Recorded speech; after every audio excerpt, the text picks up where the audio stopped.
कभी वो इंदु और अभिजीत बन जाते हैं तो कभी शर्ली और बालन, लेकिन उनका असली नाम क्या है ये कोई नहीं जानता। एक जगह से दूसरी जगह माँ और बेटा सिर्फ अपना नाम और पहचान बदल कर घूमते रहते हैं, लेकिन वो अपना भेष क्यों बदलते हैं ये जानकर आपके होश उड़ जाएंगे और कहानी के आखिरी सीन का ट्विस्ट आपको हैरान कर देगा। कहानी की शुरुआत में दिखाया जाता है कि एक माँ जेल के अंदर अपने बेटे को कहानी सुना रही है। आज जेल में माँ बेटे का आखिरी दिन है और वो रिहा होने वाले हैं। माँ अपने बेटे को नहला कर सामान पैक करती है। फिर वो जेल के बड़े कैदी सामना के पास आते हैं। सामना उनसे कहती है, जा तो रहे हो लेकिन याद रखना मैंने तुम्हारे लिए क्या क्या किया है। फिर वो लड़के के जेब में एक एड्रेस डालते हुए कहता है कि कुछ दिन बाद मैं भी बाहर आ रहा हूँ, तब मिलेंगे। इसके बाद वो जेलर के पास पहुंचते हैं। जेलर माँ से कहता है, अब से सुधर कर रहना, तुम्हारी वजह से तुम्हारे मासूम बेटे को भी जेल काटनी पड़ी। जेलर उन्हें एक एनजीओ का एड्रेस देता है और कहता है कि वहाँ जाते ही नौकरी मिल जाएगी। लेकिन माँ और बेटा जेल से बाहर निकलते ही दोनों एड्रेस डस्टबिन में फेंक देते हैं और एक अनजाने रास्ते पर निकल पड़ते हैं। चलते चलते वो सुधीर नाम के एक बुजुर्ग इंसान के ढाबे पर खाना खाते हैं। खाना खाने के बाद सुधीर बताता है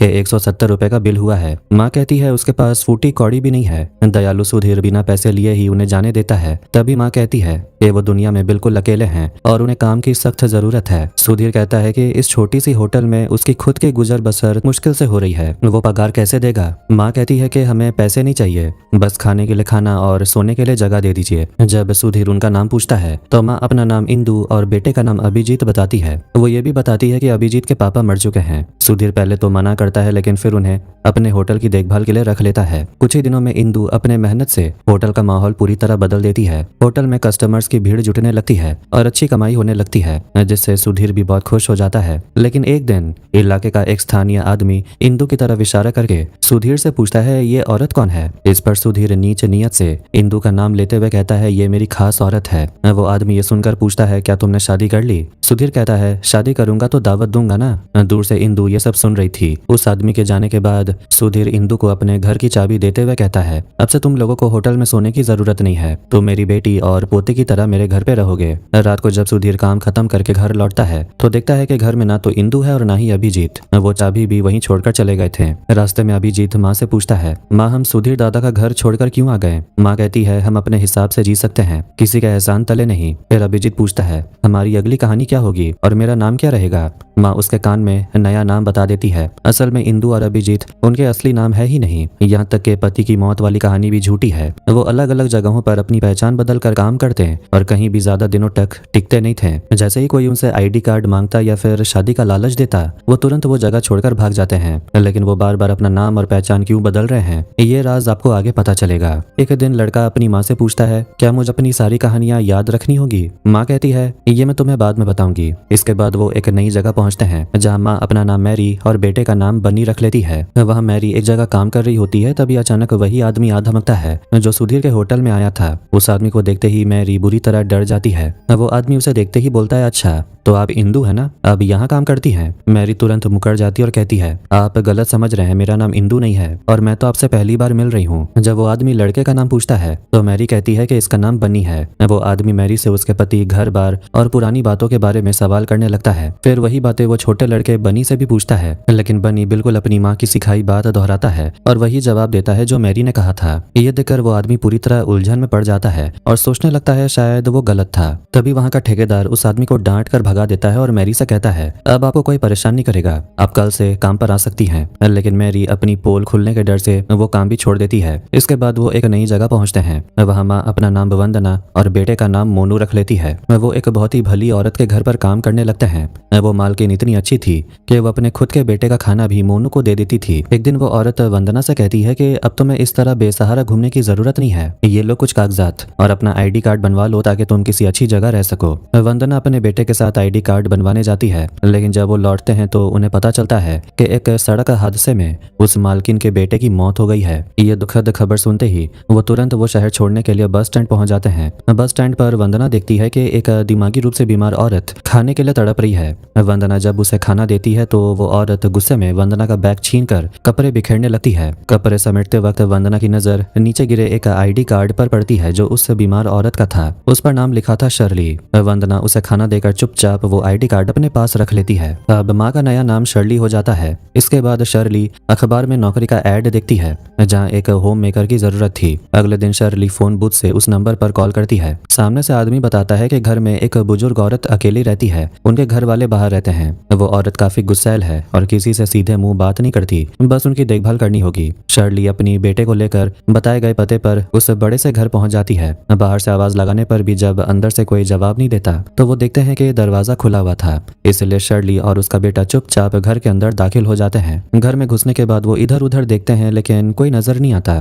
तभी घर का टेलीफोन बजता है और शर्ली फोन उठाती है। घर पर जोसेफ नाम का आदमी कहता है कि उसकी माँ का अच्छे से ख्याल रखा जाए, वो हर महीने के आखिर में पैसे भेज देगा। फिर वो पूछता है कि उसने पहले कहीं काम किया है। शर्ली झूठ बोल देती है कि वो एक ओल्ड एज होम में काम करती थी। जोसेफ ज्यादा ध्यान न देते हुए फोन काट देता है। फोन रखते ही शर्ली और उसका बेटा बुरी तरह चौंक जाते हैं। उनके सामने व्हील चेयर पर बैठी वही बूढ़ी औरत सीधी एक बड़ी सी बंदूक उन पर ताने खड़ी थी। माँ बेटे डर के मारे कांपने लगते हैं। बूढ़ी औरत बंदूक ताने हुए शर्ली से कहती है, मेरे बेटे ने भेजा है ना, ठीक से काम करना वरना जान से मार दूंगी। जाओ, मुझे भूख लगी है, खाना बनाओ। शर्ली चुपचाप गरम गरम खाना बनाकर बूढ़ी औरत को देती है। रात को जब माँ बेटे सो रहे थे तो लड़का अपनी माँ से पूछता है, क्या ये बूढ़ी औरत हमें नुकसान पहुंचा सकती है? माँ कहती है, पता नहीं, तू क्यों डर रहा है? लड़का कहता है कि उसे डर लग रहा है। फिर वो अपनी माँ से पूछता है, क्या इस बुढ़िया को भी रास्ते से हटा दें? माँ कहती है, सही वक्त आने पर सोचेंगे। यानी इंसान को रास्ते से हटाना या मारने का तजुर्बा इन्हें पहले से था। तभी बूढ़ी औरत अपने कमरे से घंटी बजाती है। आवाज सुनते ही दोनों भागकर उसे कमरे में जाते हैं।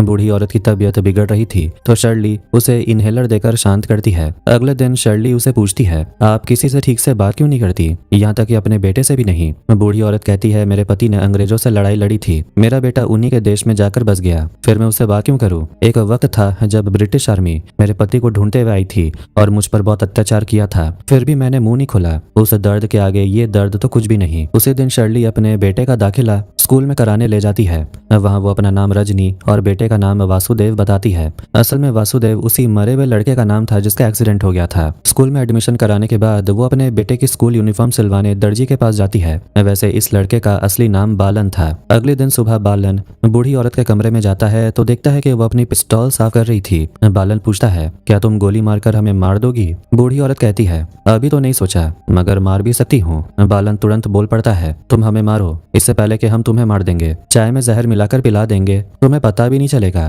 तभी वो उसके लिए चाय लेकर आता है। बूढ़ी औरत डर के मारे चाय पीने से मना कर देती है। शर्ली हंसकर कहती है, चाय में कोई जहर नहीं है, ये तो बस बच्चा है, ऐसे ही बोल रहा है। फिर बूढ़ी औरत चाय पीकर नाटक करती है जैसे वो मर गई हो और फिर अचानक उठ खड़ी होती है। ये देखकर बालन डर के मारे भाग जाता है और बूढ़ी औरत ठहाके लगाकर हंसने लगती है। इसके बाद शर्ली अपने बेटे को स्कूल छोड़ती है और समझाती है कि टीचर की बात ध्यान से सुनना और किसी को अपनी असली पहचान मत बताना। क्लास में जब टीचर वासुदेव यानी बालन से उसके मम्मी पापा और एड्रेस के बारे में पूछते हैं तो वो चुप रहता है। अब वो जवाब भी क्या दे, उसकी माँ का तो हर जगह नाम अलग अलग होता है। उसके चुप रहने पर पूरी क्लास के बच्चे उसका मजाक उड़ाते हैं और हंसने लगते हैं। एक दिन कुछ मोहल्ले के बच्चे बूढ़ी औरत के आंगन में आम तोड़ने लगते हैं। बूढ़ी औरत व्हील चेयर पर बैठकर आती है और सीधे बंदूक से हवाई फायर कर देती है। शर्ली भड़क जाती है और कहती है, अगर किसी बच्चे को गोली लग जाती तो? बूढ़ी औरत उस पर गुस्सा होती है तो बालन अपनी माँ से कहता है, माँ इस बुढ़िया को मार डालो। बूढ़ी औरत तुरंत बंदूक शर्ली की तरफ तान देती है। दोनों डर जाते हैं। तब बूढ़ी औरत बताती है कि मैं सिर्फ डराने के लिए खाली कारतूस चलाती हूँ, अकेली रहती हूँ, इसलिए सुरक्षा के लिए बंदूक रखती हूँ ताकि कोई अंदर आने की हिम्मत न करे। धीरे धीरे बूढ़ी औरत और शर्ली की बॉन्डिंग अच्छी होने लगती है। एक दिन बूढ़ी औरत पूछती है, तुम हमेशा पीछे के दरवाजे से बच्चे को स्कूल क्यों ले जाती हो, जबकि स्कूल की बस तो आगे आती है? मुझे पता है तुम चोर नहीं हो, वरना बच्चे को स्कूल क्यों पढ़ाती? शर्ली फिर वही बहाना बनाती है कि वो वृद्धाश्रम में काम करती थी। कुछ ही दिनों में बूढ़ी औरत और बालन भी दोस्त बन जाते हैं। दोनों एक दूसरे की ड्राइंग बनाकर मजाक उड़ाते हैं। एक दिन बूढ़ी औरत शर्ली को असली गोलियां दिखाकर कहती है, इन गोलियों से इंसान की जान भी जा सकती है। शर्ली उन गोलियों को ध्यान से हाथ में लेकर देखती है। एक दिन कपड़े समेटते वक्त शर्ली की नजर उस दिमागी रूप से बीमार औरत के आईडी कार्ड पर पड़ती है। वो उसे देखने बस स्टैंड जाती है और फिर दूर से ही देखकर लौट आती है। एक शाम जब शर्ली अपने बेटे को लेने तय जगह पर पहुंचती है तो बालन वहां था ही नहीं। वो देखती है कि वो मोहल्ले के लड़कों के साथ घूम रहा था। शर्ली उसे डांटती और समझाती है, चाहे कितनी भी देर हो जाए तुम्हें उसी जगह खड़े रहना है, माँ तुम्हें लेने जरूर आएगी। उसी रात बूढ़ी औरत शर्ली से उसकी जिंदगी की कहानी बताने को बोलती है। शर्ली कहती है कि उसकी अपनी कोई कहानी नहीं है। तब बूढ़ी औरत कहती है, चलो कोई झूठी कहानी सुना दो। शर्ली एक राक्षस और लड़की की कहानी सुनाती है। एक राक्षस एक लड़की को पसंद करता था और उसे शादी कर लेता है। शादी के बाद वो राक्षस उस पर बहुत अत्याचार करता है। तंग आकर लड़की उस राक्षस को मार डालती है और अपने आंगन में गाड़ कर ऊपर केले का पेड़ लगा देती है। लेकिन बाद में पुलिस उस लड़की को पकड़ लेती है। वो लड़की प्रेग्नेंट थी, इसलिए उसे 5 साल की सजा हो जाती है। जेल के अंदर ही वो अपने बेटे को जन्म देती है। 5 साल की सजा काटने के बाद वो अपने मासूम बेटे को उसके बाप की तरह राक्षस और गुलाम बनने से बचाने के लिए एक जगह से दूसरी जगह भागती फिरती है। असल में शर्ली किसी और की नहीं बल्कि अपनी ही जिंदगी की सच्ची कहानी सुना रही थी। ये बात वो बूढ़ी औरत भी समझ आती है। कहानी खत्म होते ही बूढ़ी औरत शर्ली से कहती है, तुम्हें अब कहीं भागने की जरूरत नहीं है, तुम्हें यहाँ ढूंढने कोई नहीं आएगा। मेरे मरने के बाद मुझे आंगन में दफना कर ऊपर केले का पेड़ लगा देना, किसी को पता नहीं चलेगा कि मैं जिंदा हूँ या मर गई। इसके बाद बूढ़ी औरत हंसकर कहती है, एक सच बताऊं, मेरी भी सारी कहानियां झूठी थी। शर्ली भी मुस्कुरा देती है क्योंकि वो समझ गई थी कि बूढ़ी औरत उसका सारा सच जान चुकी है। अगले दिन शर्ली जब बालन को स्कूल ले जा रही थी तो बालन पूछता है, माँ क्या अब हम यहीं रहेंगे? क्या मुझे अब नई नई झूठी कहानियां याद नहीं रखनी पड़ेंगी? माँ प्यार से कहती है, इन सब बातों की चिंता मत करो, बस अपने पढ़ाई पर ध्यान दो। उस दिन शर्ली जब एक कॉस्मेटिक्स की दुकान पर जाती है तो वहाँ उसका सामना जेल के उसी खूंखार कैदी सामना से हो जाता है। उसे देखते ही शर्ली के होश उड़ जाते हैं। सामना कहती है, तुझे कितनी जगह ढूंढा, जेब में नंबर दिया फिर भी फोन नहीं किया तूने। असल में सामना औरतों से गलत काम करवाती थी। वो सामना पर भी वही काम करने का दबाव बनाने लगती है। शर्ली बिना कुछ बोले वहां से भागने लगती है तो सामना पीछे से चिल्लाती है, मुझसे बचकर कहाँ भागेगी, तुझे ढूंढी निकालूंगी। शर्ली डर के मारे घर पहुंचकर तुरंत बालन को सामान पैक करने को बोलती है, लेकिन बालन अब और कहीं भागना नहीं चाहता था। वो रोने लगता और कहता है, मुझे कहीं नहीं जाना, मुझे स्कूल जाना है। शर्ली लाचार होकर बाहर बैठकर रोने लगती है। तभी बूढ़ी औरत के कमरे से घंटी की आवाज आती है। शर्ली अंदर आती है तो बूढ़ी औरत अपनी आखिरी सांसें गिन रही थी। वो शर्ली से कहती है, मेरी आखिरी ख्वाहिश है कि तुम लोग ये घर छोड़कर मत जाओ, यहीं रहो और बच्चे को पढ़ाओ। इतना कहते ही बूढ़ी औरत दम तोड़ देती है। शर्ली को बहुत दुख होता है। वो बूढ़ी औरत की आखिरी इच्छा पूरी करती है और उसे आंगन में दफना कर ऊपर केले का पेड़ लगा देती है। कुछ दिनों बाद जब विदेश से बूढ़ी औरत के बेटे का फोन आता है तो उसे फोन पर व्हीलचेयर के चलने की आवाज सुनाई देती है। दरअसल बालन व्हीलचेयर पर बैठकर खेल रहा था। बेटे को लगता है कि उसकी माँ बिल्कुल ठीक है। शर्ली भी उसे सच नहीं बताती। एक दिन जब मोहल्ले के बच्चे फिर से आम चुराने आते हैं तो शर्ली घर के अंदर से ही बंदूक से हवा में गोली चला देती है। बच्चों को लगता है कि बुढ़िया ने उन्हें देख लिया और वो डर कर भाग जाते हैं। शर्ली अब अपने बेटे बालन के साथ उसी घर में सुकून से रहने लगती है। एक दिन शर्ली जब अपने बेटे को स्कूल छोड़कर लौट रही थी तो उसे एहसास होता है कि कोई उसका पीछा कर रहा है। वो भागकर घर आती है। घर पहुंचते ही लैंडलाइन की घंटी बजती है, लेकिन उठाने पर कोई कुछ नहीं बोलता। तभी दरवाजे की घंटी बजती है। खिड़की से देखने पर शर्ली के होश उड़ जाते हैं।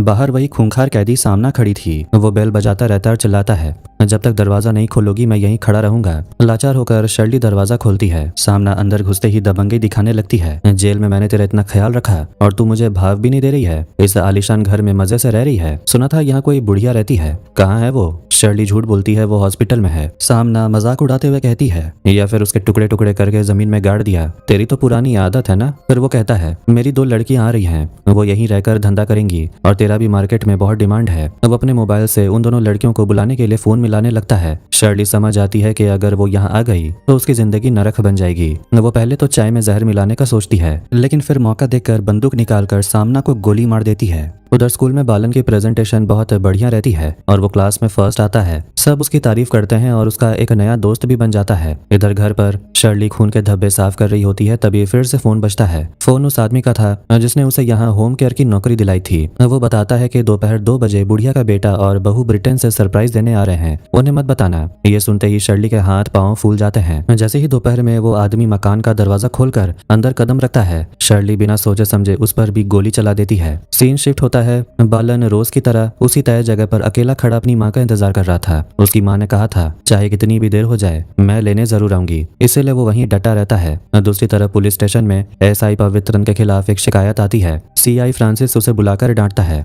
दरअसल फ्रांसिस लेडी कांस्टेबल सिसिली को पसंद करता है, लेकिन सिसिली का अफेयर पवित्रन के साथ चल रहा था, इसलिए फ्रांसिस उसे चिढ़ाता था। तभी पुलिस स्टेशन में फोन आता है कि चौराहे पर काफी देर से एक छोटा लड़का बिना कपड़ों के खड़ा है। फ्रांसिस जानबूझकर पवित्रन को वहां भेज देता है। पवित्रन वहां पहुंचकर बालन से नाम पता पूछता है, लेकिन बालन एक शब्द नहीं बोलता। पवित्रन उसे थाने ले आता है। रात को पवित्रन और सिसिली उस मासूम बालन को अपने घर ले आते हैं और उसे कमरे में बंद करके खुद बाहर चले जाते हैं। बालन खिड़की दरवाजा खोलने की कोशिश करता है पर नाकाम रहता है। अगले दिन पवित्रन लड़के को उसी जगह ले जाता है जहाँ झाड़ियों में उसका स्कूल बैग मिला था। बैग में उसके सादे कपड़े रखे थे जिससे पवित्रन समझ जाता है कि लड़के ने खुद यूनिफॉर्म उतार कर बैग में रखा था। तभी वहां से स्कूल बस गुजरती है और बालन का इकलौता दोस्त खिड़की से उसे आवाज देता है। दोस्त को देखते ही बालन बदहवास होकर भागने लगता है। पवित्रन उसे दौड़कर पकड़ता है और जान जाता है कि यह लड़का किस स्कूल का है। पवित्रन लड़के को सिसिली के पास छोड़कर स्कूल जाता है। वहां रजिस्टर में लड़के का नाम वासुदेव लिखा था, लेकिन जब वो दिए पते पर जाता है तो पता चलता है कि असली वासुदेव की तो एक्सीडेंट हो चुकी है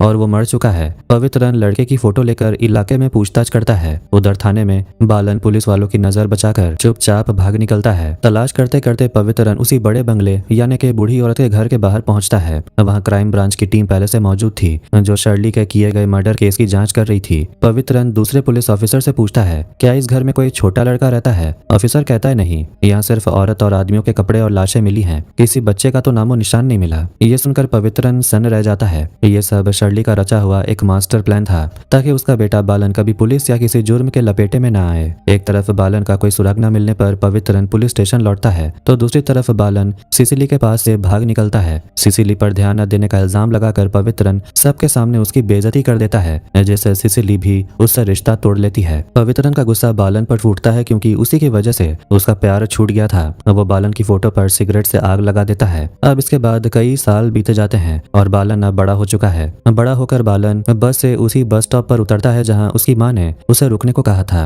वहां से वो सीधे उस बूढ़ी औरत के बंगले पर जाता है, लेकिन पूरा घर खंडहर और वीरान पड़ा था। बालन मोहल्ले के लड़कों से पूछता है, इस घर की यह हालत क्यों है? लड़के बताते हैं, यहाँ एक बुढ़िया रहती थी जिसे उसकी काम वाली ने मार डाला। जब बुढ़िया के रिश्तेदार आए तो उस औरत ने उन पर भी हमला कर दिया। पुलिस उसी दिन उस औरत को पकड़ के ले गई। ये सुनते ही बालन अपनी माँ को ढूंढने पुलिस स्टेशन पहुंचता है। वहाँ वो सिसिली को ढूंढता है पर किसी को कुछ पता नहीं था। तभी उसकी नजर पुराने हवलदार शंभू पर पड़ती है। शंभू उसे पहचान लेता है और पवित्रन के पास ले जाता है। पवित्रन अब बड़ा ऑफिसर बन चुका था। वो बालन को देखकर पूछता है, इतने सालों बाद क्यों आए हो? बालन पूछता है, क्या आपकी शादी सिसिली से हुई? पवित्रन चिढ़कर बोलता है, शादी तो हुई पर उससे नहीं। जब बालन अपनी माँ का पता पूछता है तो पवित्रन उसे पानी भरकर लाने को बोलता है। तभी हवलदार शंभू चुपके से बालन को चेतावनी देता है, पवित्रन के चक्कर में मत पड़ो, वो बहुत खतरनाक इंसान है। तुम जॉर्ज नाम के पुलिस ऑफिसर के पास जाओ, तुम्हारी माँ का केस वही संभाल रहा था। बालन ऑफिसर जॉर्ज के पास जाता है। जॉर्ज उसे जेलर से मिलाता है। जेलर बताता है कि हाँ, मैं तुम्हारी माँ को जानता हूँ, उसने 2 बार जेल से भागने की कोशिश की और पुलिस पर भी हमला किया। वो बस एक ही रट लगाए रहती थी, मेरा बेटा बाहर मेरा इंतजार कर रहा है, इसलिए हमने उसे मेंटल हॉस्पिटल भेज दिया था। बालन तुरंत उस मेंटल हॉस्पिटल पहुंचता है। वहां का इंचार्ज बताता है कि वो औरत 2 साल यहीं रही,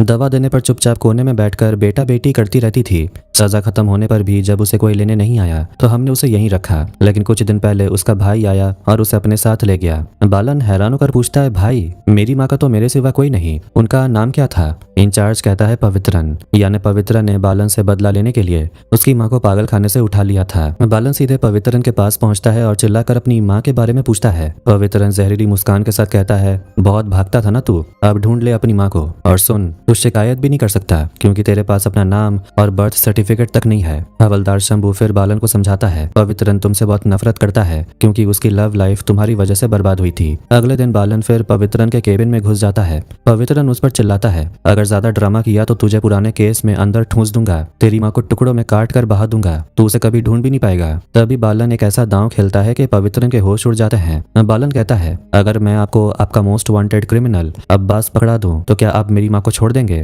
फ्लैशबैक देखते हैं जिस दिन बचपन में बालन पुलिस के पास से भागा था, उसी दिन वो एक ट्रक में छुपकर भागा था। उसी ट्रक में मोस्ट वांटेड गैंगस्टर अब्बास भी ड्रग्स लेकर भाग रहा था। जब पुलिस की चेकिंग हुई तो अब्बास ने डरकर ड्रग्स का पैकेट कचरे के ढेर में फेंक दिया था। पुलिस के जाने के बाद अब्बास उस पैकेट को ढूंढ नहीं पा रहा था, लेकिन छोटे बालन ने वो पैकेट उठाकर अब्बास को दिया था। अब्बास खुश होकर उसे पैसे देने लगा तो अब्बास बोला, मुझे पैसे नहीं, मेरी माँ चाहिए। अब्बास उसे अपने साथ ले आया। जब अब्बास को पता चला कि बालन की माँ गायब है तो उसने बालन को अपने साथ रख लिया। अब्बास ने बालन को ड्रग्स की तस्करी, चोरी और जुर्म की दुनिया में ट्रेन किया। बालन बड़ा होकर उसका सबसे पक्का शातिर गुंडा बन गया। जब बड़ा होकर बालन ने कहा कि वो अपनी माँ को ढूंढने जा रहा है तो अब्बास ने बताया कि उसकी माँ जेल में थी और वहां से पवित्र नाम का ऑफिसर उसे ले गया था। प्रेजेंट में बालन पुलिस को सीधे अब्बास के ठिकाने पर ले आता है। अब्बास पकड़ा जाता है और रोते हुए बालन से कहता कहता है, मैं तो तुझे तेरी माँ के पास ले जाने वाला था और तूने ही मुझे पकड़ा दिया। अब्बास की गिरफ्तारी के बाद बालन पवित्रन से कहता है, अब मेरी माँ को लौटा दो। पवित्रन हंसते हुए बालन को एक मेंटल हॉस्पिटल की सबसे आखिरी कालकोठरी में ले जाता है और कहता है, देख ले अपनी माँ को।